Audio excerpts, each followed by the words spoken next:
Good afternoon.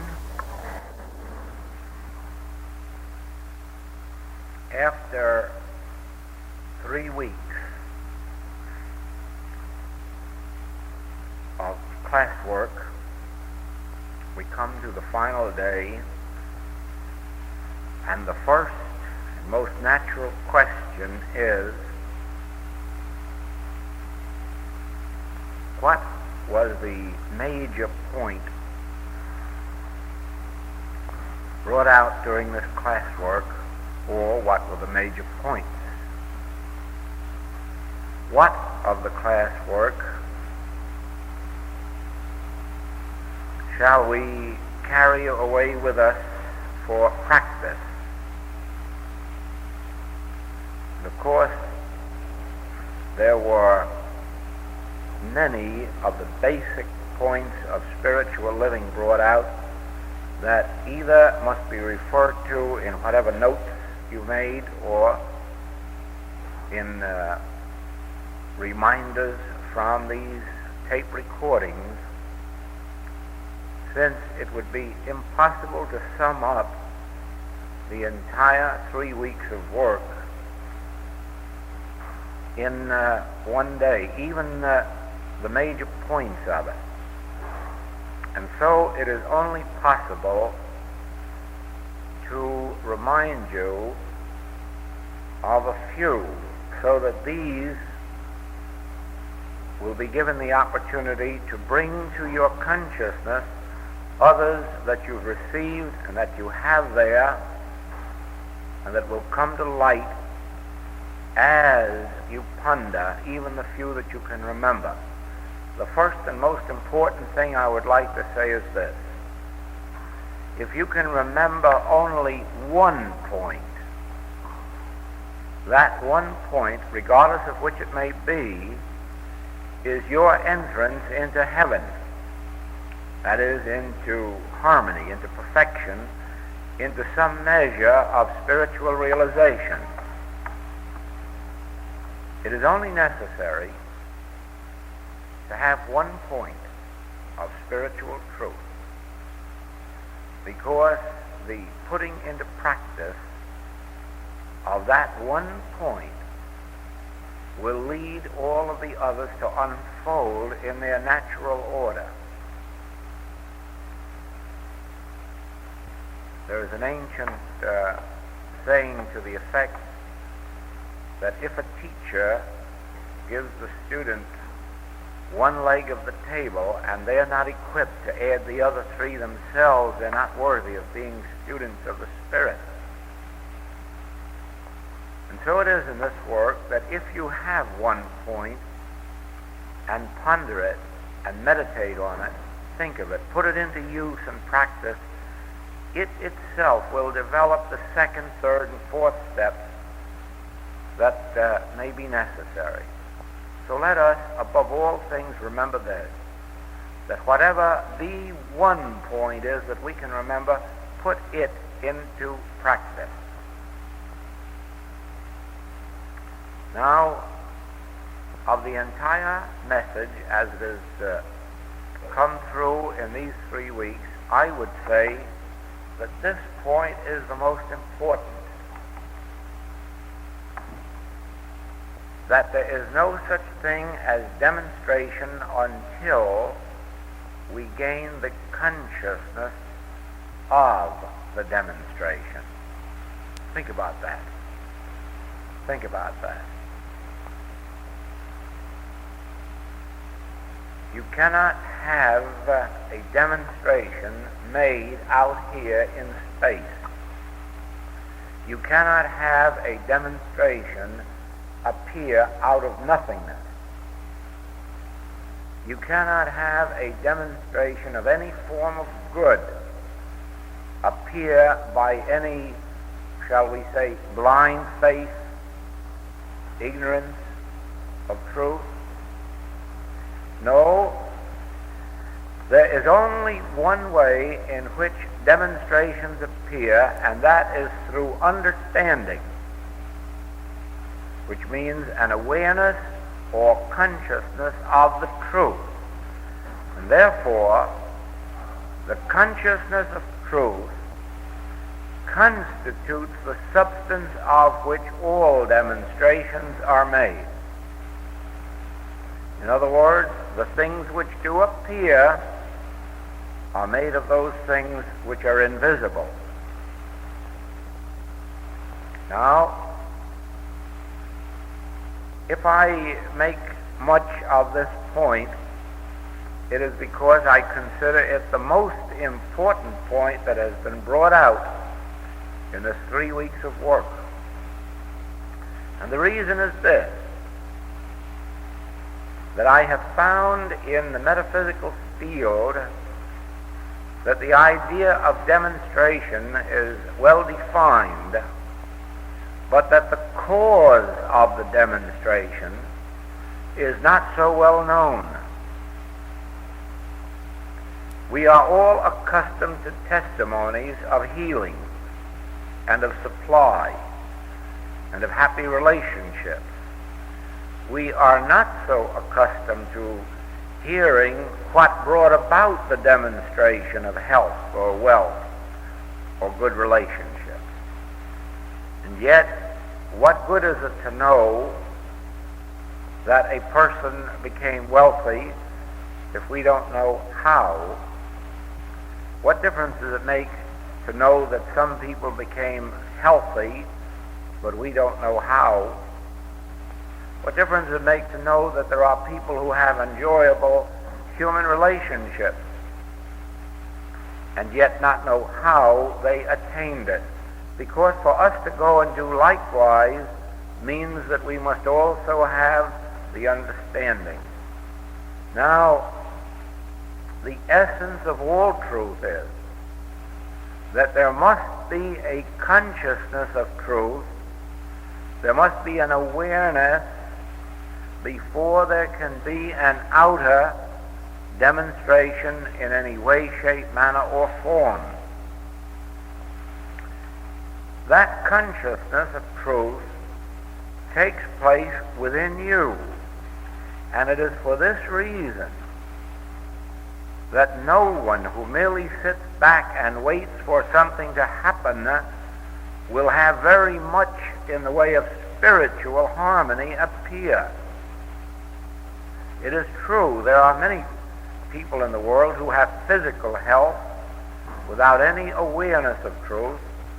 There are certainly many people who have physical wealth with no awareness of truth. But that physical health and physical wealth, as you know, is subject to change without notice. Anything can come and destroy that health or that wealth without even a moment's notice to give you a chance to get out from under. It is only as we come into the spiritual awareness of health and wealth that we can attain permanent harmony, that which we call life eternal. There is a way to have life eternal and to have an abundance of all good, and that way is by knowing the truth. As I brought out this morning, know the truth, and the truth will set you free. Free of the limitations of sense, free of the entangling alliances of sense, free of the mortal beliefs. But until there is an activity of truth in your consciousness and mine, our outer world remains just what it has always been.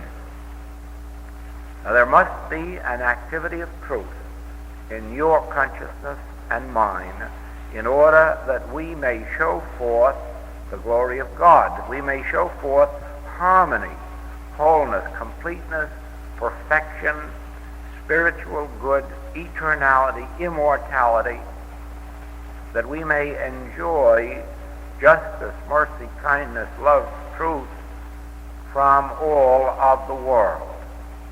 And so, In order that this activity of truth may take place in your consciousness, you must begin somewhere, and you must begin at that place of your understanding at this moment.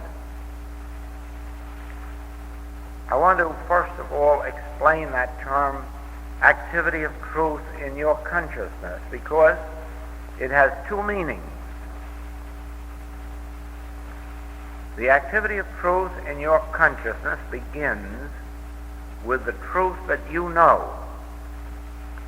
For instance, if at this moment you were called upon instantly for some truth, and the only one you could remember was I and the Father are one, that would be enough. And you would begin by knowing that truth, that I and the Father are one. Now, you just wouldn't go on repeating that statement, I and the Father are one, since that would be the vain repetition that we're warned against. Just repeating I and the Father are one will do nothing more nor less than hypnotize you into some kind of a belief that may give you a temporary sense of good and a harder knock when you wake up tomorrow. Now, when I speak of the activity of truth in your consciousness, I mean that you start with the statement, I and the Father are one, if that's the one that has come into your mind. Well, let's take another one that comes into my mind right now. He performeth that which is given me to do. He performeth that which is given me to do. Now, I wouldn't repeat that over and over and over again. I wouldn't repeat it even if I were tempted to do it. I would resist the temptation to indulge in vain repetition. But I would take that statement, He performeth that which is given me to do, and then I would say, wait a minute, what does it mean?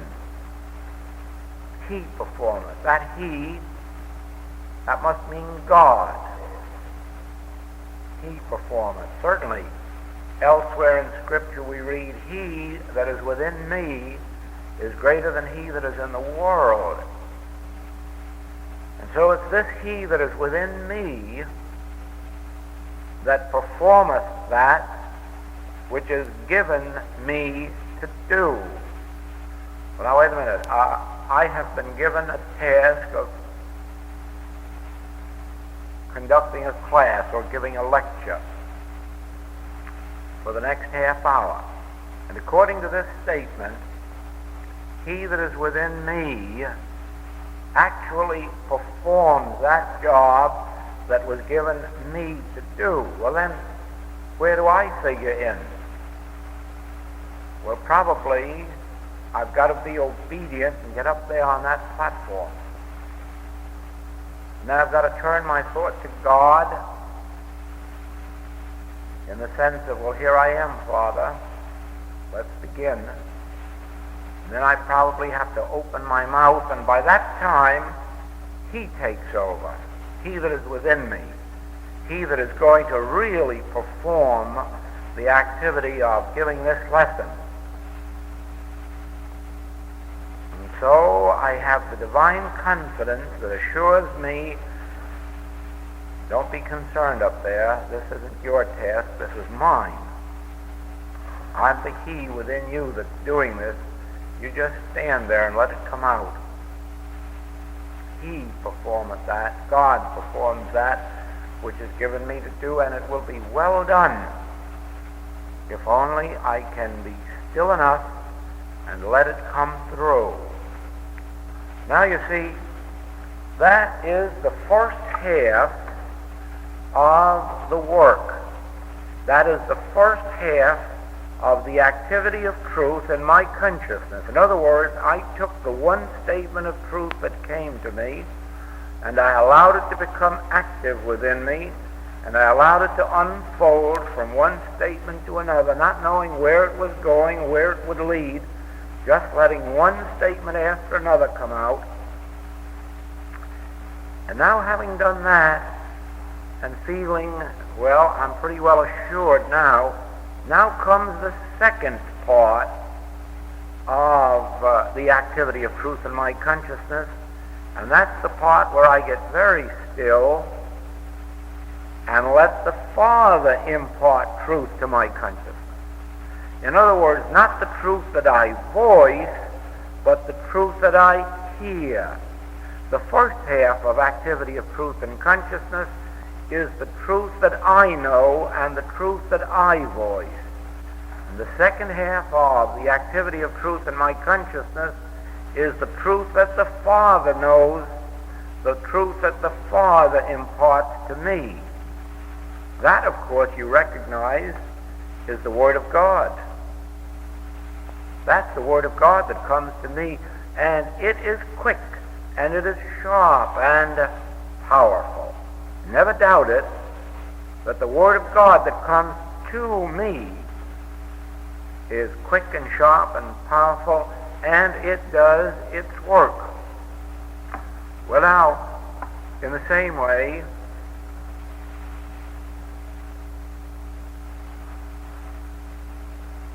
let us assume that we have a day ahead of us in which we are going to meet a lot of people. Might be tradesmen, might be business people, might be social, might be family, but we know we have a busy day ahead of us of meeting people. And so there's no use just getting up and going out and meeting them, hitting headlong into the human being here and there, some good, some bad, some in good temper, some in bad mood, some honest, some dishonest. There's no use of going right out and hitting into that and hoping to buck through and come out on the top side. No, there's a better way, and that is through knowing the truth. And so we begin with some truth that will come to us as we know that we're going out to meet a lot of people.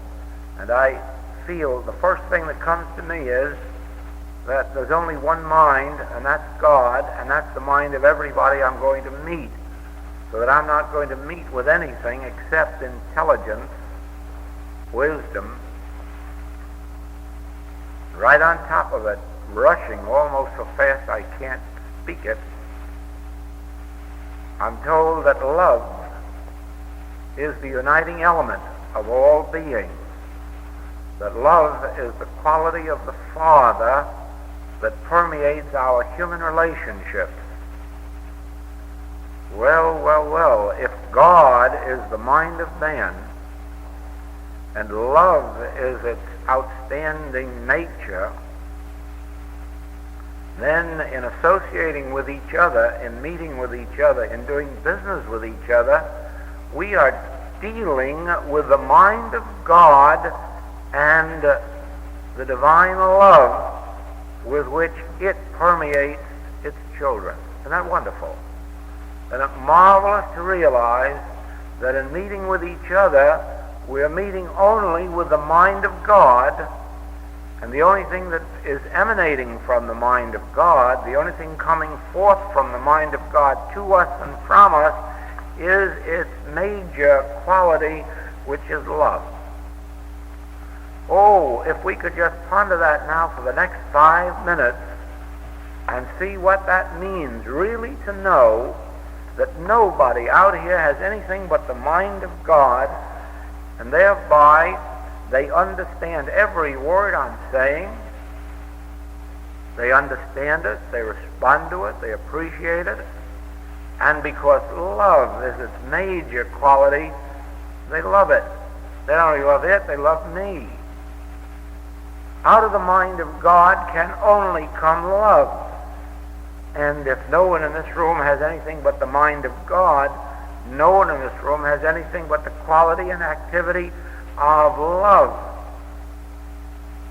But just see what kind of a feeling I'm inspired with then as I meet all the people of my day knowing that God is their mind and that love is the only quality with which they have been imbued. Oh, now, in the beauty even of that thought, I could sit for the next 5, 10, 15 minutes just reveling in the wonderful relationship that must exist between all of us as we meet on that kind of a basis. But then, that is only the first half of the activity of truth in our consciousness. Now, having thought all of that wonderful thing and those wonderful thoughts, now we turn and say, Father, now you think or know the truth in me. You know the truth in me. I will listen. Speak, thy servant heareth. Then pretty soon some wonderful impartation comes to us from the Father. And when it does, the activity of truth has taken over our day.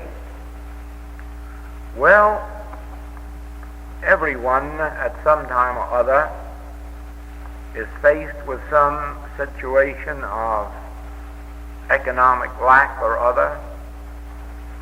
And so it would be natural that at some time in the day or during the week or month that the subject of money or the subject of lack of money or insufficiency might come to our thought. Or if we're in business, the idea of lack of business might come in. Anyhow, the thought of lack would somewhere pop up during our day or week. And here again, there must be an activity of truth in consciousness before there can be a change in the outer situation.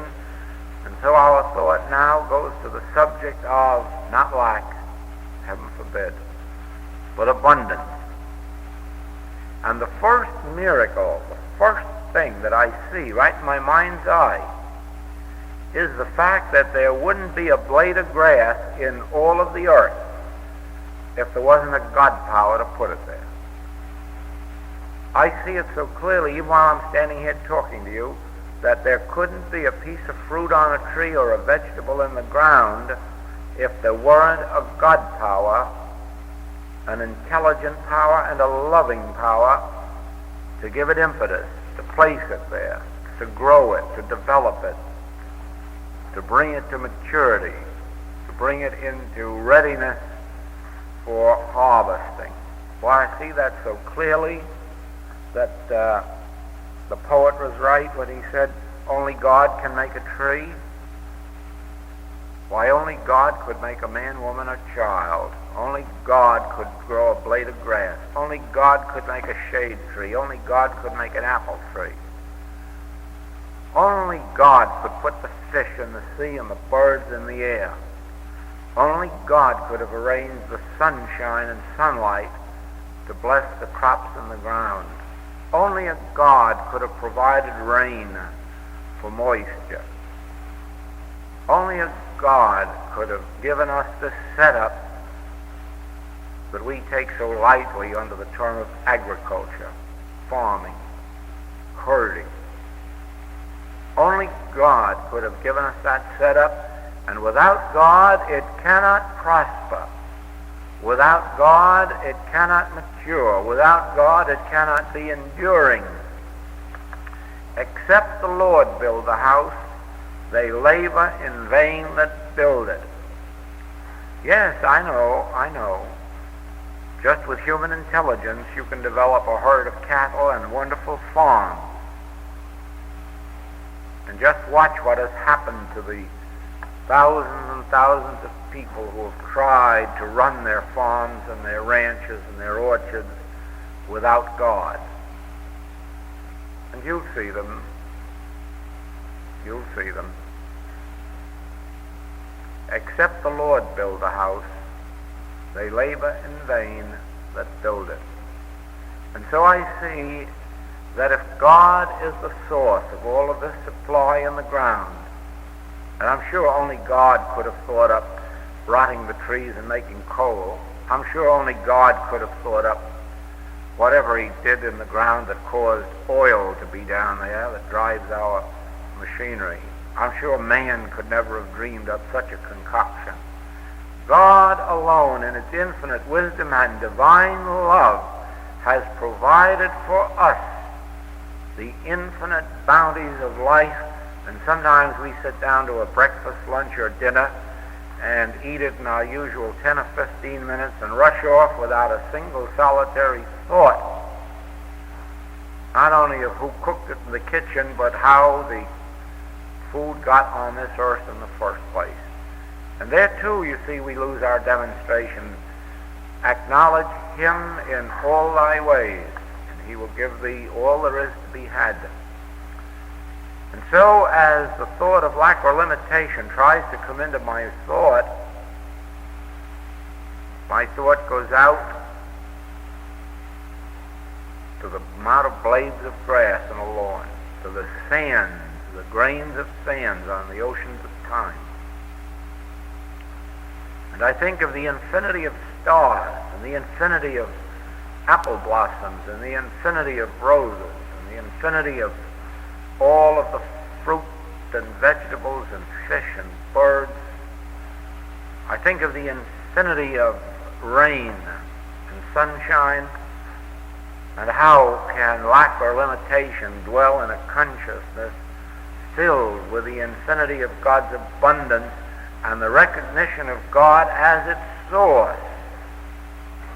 And so you see what happens just from that basic thought that came in of God producing a blade of grass.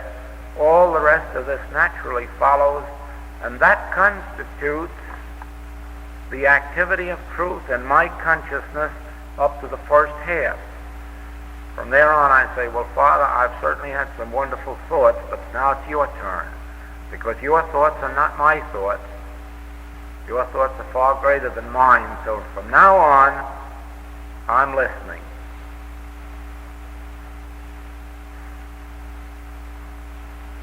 And we'll soon find that God will avail itself of the opportunity to express itself to us. And that will be the second half of the activity of truth in our consciousness. And you can be assured that the activity of that truth in our consciousness is going to appear outwardly as more blades of grass. It will multiply the loaves and fishes. What will? The activity of truth in my consciousness.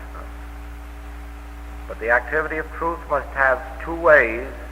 It must be the activity of the truth that I think and declare, and then it must be the activity of truth that God declares to me, within me. Is that clear? Yes. And remember this. Every day that you let go over your head without thinking these constructive thoughts, without realizing these immortal truths of God's government, God performing that which is given me to do, God producing the infinity of supply, God providing the inspiration for every idea. Every day that you let go over your head without conscious realization of these spiritual divine truths just takes you one day nearer the end of nothingness. Only those are alive who are alive in truth. The others are the unburied dead.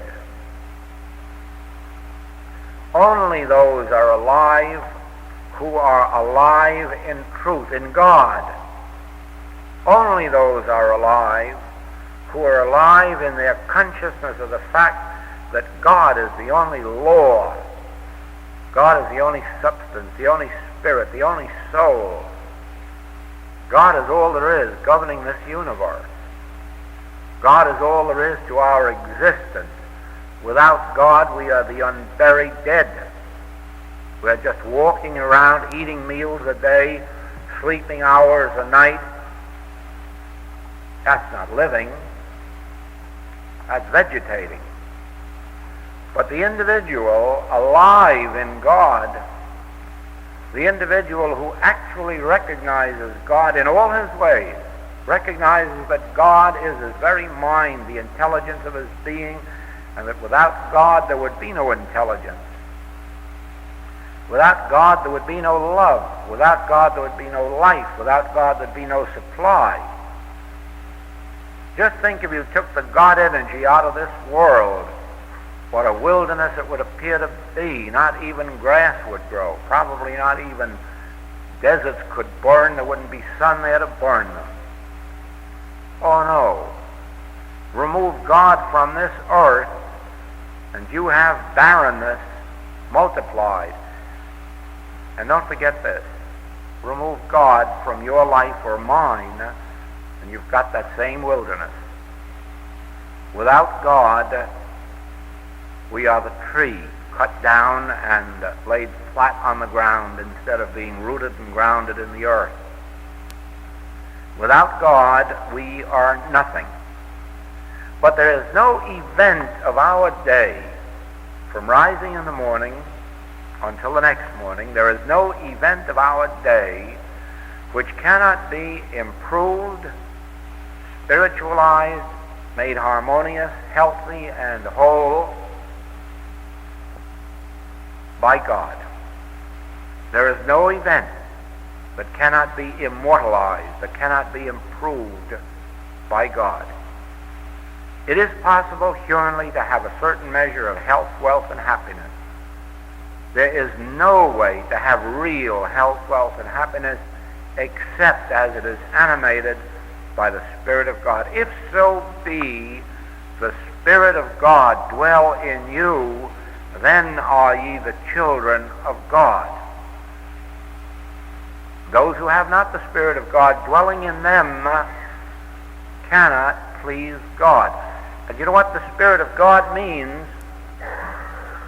We have truth for a synonym for God, and we have consciousness for a synonym for Spirit, and so we have the consciousness of truth. And so, if you haven't the consciousness of truth dwelling in you, you cannot please God. If you haven't the awareness of truth, you are not under the law of Spirit. You are not under divine grace. You are just under a law of human averages. I told you at a previous talk here last year that most people in the world are just a law of averages. They're just the average age and the average health and the average wealth and the average birth certificate and then the average death certificate. They're just a law of averages. They're not really spiritual beings with the life of God flowing in them. They're just an average. They're going to have an average amount of accidents and an average amount of sickness and an average age to die in. Oh, let's come out from being averages and let us come into our immortality and our eternality and our youth and our vitality and our strength, our health, our harmony, our wholeness, and our wealth, completeness, perfection. But believe me, when I quote the Master, that it can't be done except in our oneness with God. It cannot be done in any other way, since I, of my own self, am nothing. I, of my own self, can do nothing. It is only in my oneness with God that I can forgive sins, that I can raise the dead, heal the sick, and preach the gospel. Only through oneness with God. Otherwise, we are tinkling cymbals, aren't we? Just pieces of brass, nothingness. Now let us remember this, that out of this 3 weeks of work, I have gained myself the outstanding fact, the outstanding truth, that all of my daily experience is proportionate to the activity of truth in my consciousness. The activity of truth that I think and the activity of truth that God reveals within me. Do not forget, there are 2 points to this activity of truth in consciousness, and you cannot do away with either one of them. You cannot do without both of them. Probably in the years to come, when we've grown so into the habit of never making a move without a conscious thought of God, probably then it will not be necessary for us to rehearse these truths to ourselves. We'll just open the ear right from the start and let God talk to us. But you'll find that for quite some time to come, it will be very helpful to make use of both halves of this idea of the activity of truth and consciousness appearing outwardly as demonstration. Now, there's a second point that I caught more clearly than I have ever seen it before.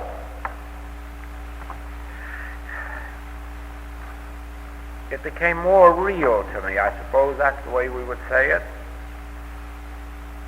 And that is this, that there is no such thing as a demonstration separate and apart from God, which is really the substance of the demonstration. In other words, I saw clearly, more clearly than ever, that you cannot get a business or a home or a companion or friends separate and apart from getting God. That's what I've seen so clearly this trip. That since God is the substance of friendships and companionships, since God is the substance of homes and supply and crops even, and transportation, since there is no such thing as a thing or person separate from God, there is no way to get thing or person separate from God, and therefore the only way to attain them is to get God. And in having God, infinite good, one has every form of good. Probably the way that was stated, it sounds a little complicated, but it really isn't. It merely means that in attaining an awareness of God, a consciousness of God's presence, you attain every form that God appears as. God being infinite, God appears as sun, moon, stars, rain. God appears as vegetation. God appears as mountains and valleys and rivers. God appears as man, woman, and child. And therefore, when you attain a consciousness of God, you attain man, woman, child, mountains and valleys, hills and slopes, crops, and all the things of life. In His presence there is fullness. I've read somewhere, haven't I? In His presence there is fullness. Well, that's the essence of what I am saying. You see how He performeth that which is given me to do? He gave me that word. In His presence there is fullness. In His presence. Therefore, don't be concerned with fullness. Don't be concerned with the demonstration of anything or any body or any thought. Be concerned with His presence. And you'll find that as you stand in His presence, you are in the presence of fullness. Because it's only in His presence that we can find fullness. Therefore, the demonstration of the realization of God must be our only demonstration. And therefore, I see more clearly than ever that the use of the word demonstration to us is rank error, except when it is used as the demonstration of God's presence, or demonstration of the realization of God, or demonstration of the awareness of God, or demonstration of the Christ. In that sense, we may use the word demonstration frequently. But in the sense of demonstrating a piano, or demonstrating an automobile, or demonstrating a wife, or demonstrating a divorce, it's very bad language. Let us demonstrate the presence of God and find that in His presence there is fullness. And therefore, my second point, major point of realization that comes to me, is that we must attain the realization or consciousness of God's presence.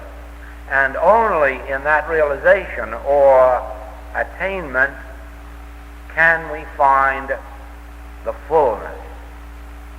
I am come that ye might be fulfilled. But you see, how are you going to have fulfillment without the I? So therefore, there's no use of demonstrating fulfillment. Let us demonstrate the presence of the I, and then you'll find that I am come that ye might be fulfilled. Now, how would you demonstrate fulfillment separate and apart from the demonstration of the realization of the I? You follow that? You must have a realization of I before you can have fulfillment. The statement or declaration that I am come that ye might be fulfilled, repeat that 1,000 times and you'll be empty. Repeat it 1,000,000 times and you'll be still more empty. The statement will do nothing. It is the realization of the presence of I that does the fulfilling.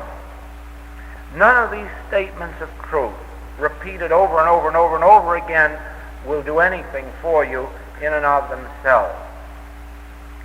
An occasional reminder of them within your own being will stir them up into active expression. So don't think that by much repetition that you'll bring it about, but by reminding yourself now and then of any truth of Scripture, and then pondering that quotation and letting it lead you and your thought where it will, you are making truth active in your consciousness, and that truth will be the I that fulfills itself.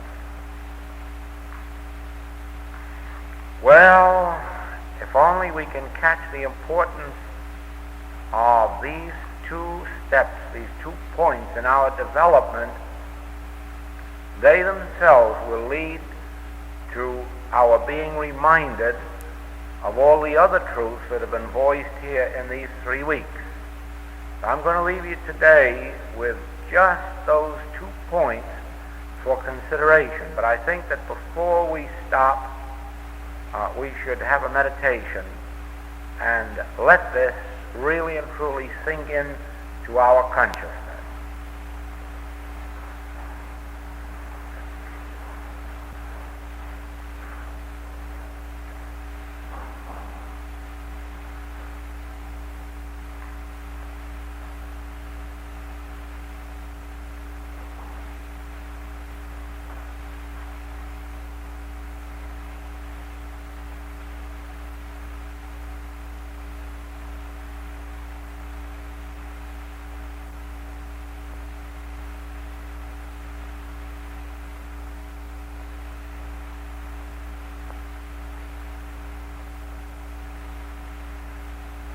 No, the Father interrupted. Listen, when you sit down to meditate, I know that when you hear this at first, you're going to say, yes, that's all right for you, but not for me.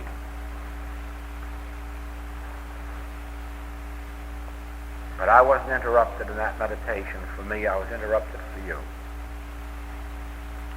When you sit down to meditate, please forget that there's a world outside of you and that you have any obligations in that world. Treat the world as if you were leaving it and you weren't sure when you were coming back or if you ever were coming back. Leave that world outside If you have to take the telephone off the receiver, do it. If you have to refuse to pay attention to your human obligations, do it. You will never sacrifice a human obligation in your whole experience without gaining spiritual blessings that will more than compensate for it. So if you have to refuse to listen to the next 5 telephone calls that want to come into your home, or if you have to keep the neighbors out for the next hour or two, even if their feelings get hurt and they decide to break friendship with you, be assured there will be a spiritual blessing that will compensate. Do not let anything come in to mar your period of meditation. Do not just sit into that meditation as if you never again were going to go to work. You never again were going to cook a meal. You never again were going to assume a human obligation until God speaks within you and you feel the divine presence. You're uninterested in the world. You become disinterested in everybody.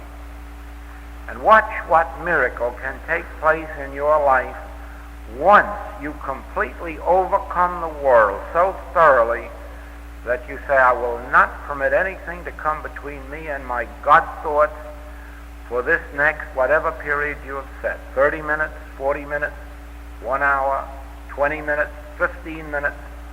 But whatever it is, set your amount of minutes, keep the world out, and determine you're going to forget the world. You're going to forget the world until this thing has been consummated within you. Remember this. You'll never lose anything at all in life if you lose all of the human world as it exists today. You won't lose a thing.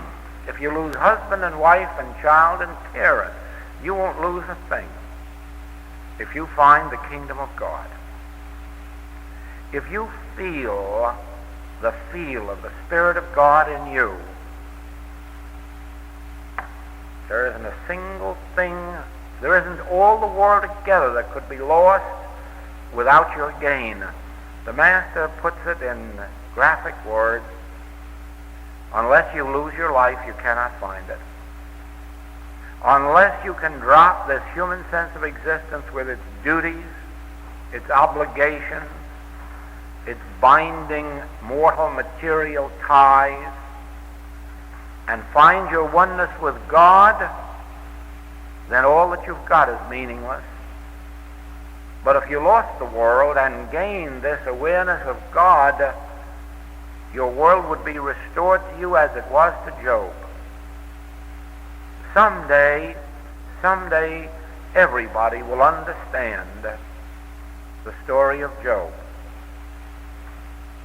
And they'll know that the only reason that everything was restored to Job multiplied was that he had first lost it all. We don't have to wait for it to be taken for us. We can voluntarily give it up. We could set aside 1 hour sometime every day or night. We might go to sleep at 10 o'clock at night and say, I'm going to get up and give 2 to 3 in the morning to it, or 3 to 4 in the morning. But take that hour and say, this is God's, and I don't care if the whole world collapses. I'm answering no human obligation. I'm giving up this world and going into God for this hour. When your world is restored to you, it will be given back to you multiplied as Job's world was given back to him. It will be multiplied. But first, leave mother and brother and sister and father, all of these, for my sake. Leave this whole world at some period of the day and let them get along without you. If there's a God, they will. If there isn't a God, what difference does it make? You can trust this world to God for an hour while you get busy. You take care of it. That's a promise.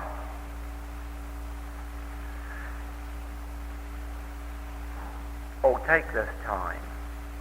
Take this period of shutting out the world. Don't let your telephone bell ring. Don't do it. And if it rings, let it ring.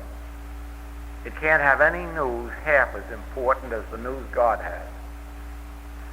And if you miss what God has to say, you'll miss it a whole lot more than if you miss what the telephone has to say. I don't know why I'm saying this to you, because it didn't come from me. I was through when I sat down to meditate. But you remember what happened at the beginning?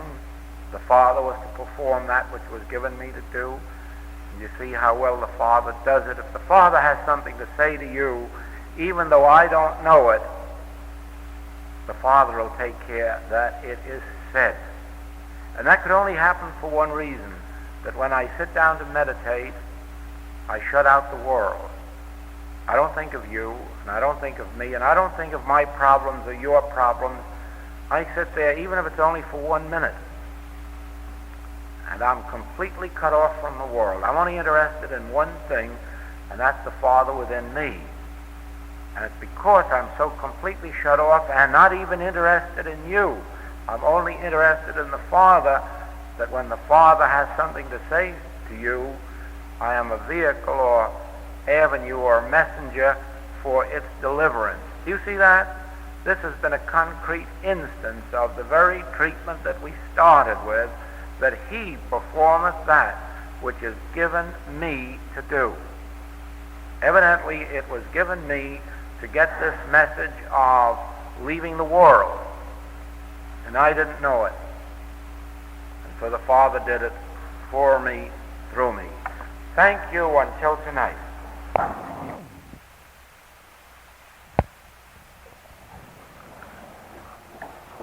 Dear friends, this is Joel in Honolulu.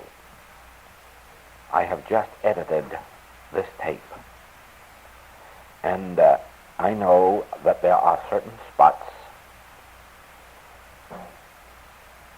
in which you are going to experience difficulty in hearing. There is a hum that runs throughout the tape that probably got there while the tape was being made, or rather while the recording was being made. And then there are points where my voice drops. But I would like you to know this, that during this hour on the platform recording this tape, I was completely in the Spirit. And if you listen, and if you close your eyes so that you may see, you will actually experience God. You will actually witness God working in and through me. Even in hearing this tape played back out here in Hawaii, I could actually see and feel the God working in me on that platform. And I know that this experience awaits you too, if you can just rise above the mechanical difficulties of this particular tape. Personally, I feel that this New Washington series is an important contribution to our work.